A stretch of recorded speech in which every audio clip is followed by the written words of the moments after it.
Matokeo yale yametokea kwangu ni hiyo mnyama alikuja na akabeba hiyo buzi na akajeruhi hiyo ndama. Ni jambo tumekuwa nao kwa muda mrefu, kwa miaka mingi, na tumekuwa hata wakati ule tunakuwa na mkutano hapa Mwangaza.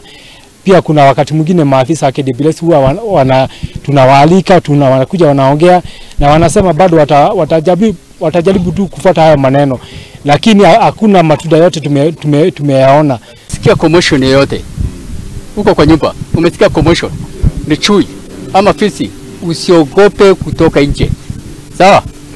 Mulika na upige kelele pale, huyo mnyama atatoroka akisikia sauti ya binadamu umeongea. Unaweza report kwa chief, kituo chochote cha polisi ambayo yuko karibu na wewe unaweza report. Na hiyo report itanifikia mimi. Mimi nikuja kwa ground niweze kudhibitisha ni kweli huyu muadhiriwa amepata shida kwa sababu ya nao aikari akore amwe na wadafifi kore ni